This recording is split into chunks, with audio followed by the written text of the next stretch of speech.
Watching Find Railvas, brought to you by WC Radio and Warcraft Anonymous, right here on YouTube.com. I think there was one harassing email sent to Hiko to get the show up on iTunes, and it worked. The one harassing email did it, and you can definitely go, if you haven't already, and check out our newest show on iTunes. This week I have a couple things that I wanted to talk about, some just griping and some more specific things having to do with Blizzard. Unfortunately, on the front right now in terms of Blizzard, there isn't much going on except for a big patch. Patch 3.1 came out this past week with a new set of instances and some new bosses, new hubs for daily quests, i.e. the Argent Dawn is having a new set of quests that you can do through their hub to become the Argent Champion, and apparently work your way up to getting yourself a nice little squire who kind of works like a pet, will follow you around.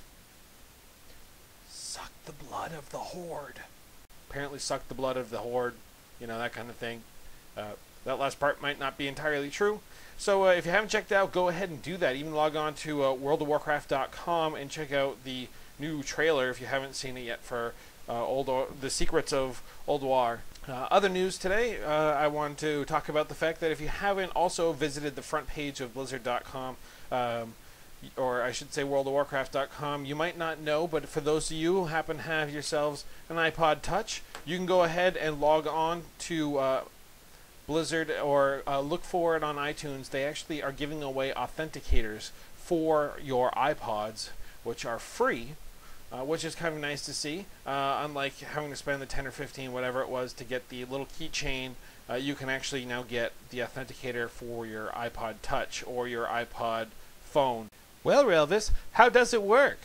Well, you just go on your iPod and look in the App Store for the Blizzard Entertainment, and it should pop up. Oh, really? You don't say. And it's free? Yeah. The nice thing about this app is that it is, in fact, free. Well, I better hook me up with one of those. I'll grab it and run to my nearest computer and plug it in. Just make sure that once you plug it in, that the first time you use it, you have wireless or some kind of cell phone signal. Oh, what? I need internet connection for it to work? Well, is that all the time?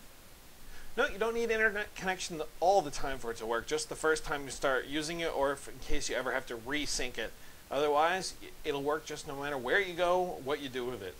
Also make sure, though, that if you end up linking your account, you can't have more than one authenticator bound to each account. And if you end up losing your authenticator, whether it be the actual authenticator or your iPod, just make sure that you call Blizzard support and let them know what happened. That way they can deactivate it or do whatever they need to do. Also, don't delete the authenticator off of your iPod if you end up getting one, just because without actually getting rid of it on the website, because if you do it that way, they'll still require authenticator. You just won't have one downloaded that's bound to your account on your iPhone or iPod Touch. Awesome. I'll go check it out.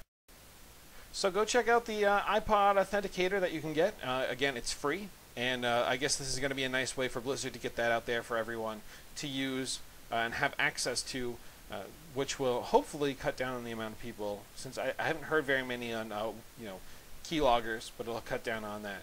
Also, I thought I'd talk about today the account-bound weapons. These are the weapons that you can get from Wintergrasp and turning in some of the tokens that you pick up along the way. The idea behind account bound, if you're not familiar with it, is that you go ahead and purchase one of these tokens, or rather pieces of gear using tokens or whatever, and that you can send them to anybody on your account. Which is nice, that if you're leveling up a paladin and he gets all the way up, maybe you have another plate wearer like a Death Knight or somebody who could also use the plate that you have bought. For some reason, I don't know why you'd want to do a paladin to a Death Knight, but you can go ahead and send that gear on over to your other character and they can use it as they level. Some of the account-bound gear even gives you bonuses to experience as you level to help your character level that much quicker. The downside is, if you buy one of these weapons that you find through that service, you can't enchant them or put any of the Death Knight runes on. The reason being is that it registers these weapons as being a level 1 weapon, even though you're using it at level 80, so unfortunately you can't put any kind of cool enchantments on it. Hopefully Blizzard will find a way of fixing this. I guess it would take a lot of program writing, code writing, because you'd have to recognize the level of the character holding on to the weapon, which might be more trouble than it's worth. So unfortunately for now, although these weapons are useful and may be better than some of the ones that you can find as you start to get into level 80 and those things, their practicality in terms of being able to use the Death Knight's ability to put runes on their weapons, or maybe find some cool weapon enchants, isn't going to happen due to the fact that they still register as level 1 weapons. I guess the final thing I'd like to talk about today is I don't even know where to start. I get so animated about this one because it upsets me to no end. The people that think it's funny to use portals to other places in the game when you're in certain areas. We saw Blizzard take care of this problem in Alterac Valley. You'd have people at the beginning who would cast summon portals, and then somebody would cast a teleport portal, and people would get teleported out of the game and end up getting, you know, that 15-minute debuff. They took care of that, and then for a while, the mole machines that you could get from the Brewfest stuff, the mole machines would be able to still teleport you out of Alterac Valley. I hate these people that think it's funny to use these things. I only say to a point, because I didn't know what the mole machine was. I just saw it come up out of the ground, and I realized I could click on it. At that point, I had never known what it was when it first came out, so I clicked on it, and poof, I'm in the middle of BRD, and I have a 15-minute debuff that I can't do any PvP for. I guess the reason why I bring this up again is the newest kind of douchebaggery I've seen on the internet with regards to portals is people in front of the Wintergrass portal who will cast a portal almost directly over it, thus making it very difficult to click on the Wintergrass one because you might get teleported elsewhere. I know that the other day I burned my Hearthstone to get into Dalaran so that I could participate in Wintergrasp, and when I clicked on the portal, somebody, another Death Knight, because I was on my Death Knight, he cast the Death Gate, and I missed the portal and clicked the Death Gate somehow and got teleported out to the middle of nowhere in the Eastern Plaguelands with my Hearthstone on cooldown still. So I don't understand why people think it's so funny, especially if you're going to be doing something PvP orientated where you need teammates and people who are more than willing to show up, especially when it's a PvP situation like Wintergrasp, where having as many people as you possibly can get there can't hurt, as opposed to, you know, Alterac Valley where you have those 40 people, so you want to make sure they're the best. So I don't know.